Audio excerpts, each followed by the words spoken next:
మీరు ఒక కార్పొరేటర్, ఒక ఎమ్మెల్యే, ఒక ఎంపీ ఎలక్షన్ చూసుకోండి, సెక్యులర్ ఓటు అడిగినప్పుడు మాత్రమే గెలుపుకి సాధ్యము.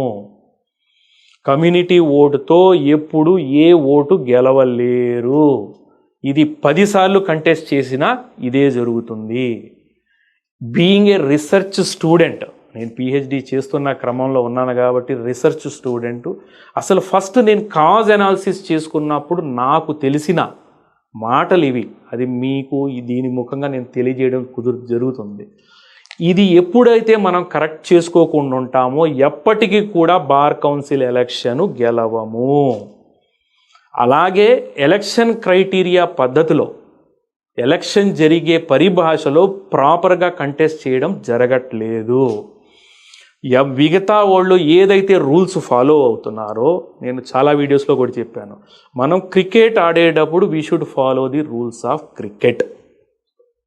We should not talk about football, volleyball rules.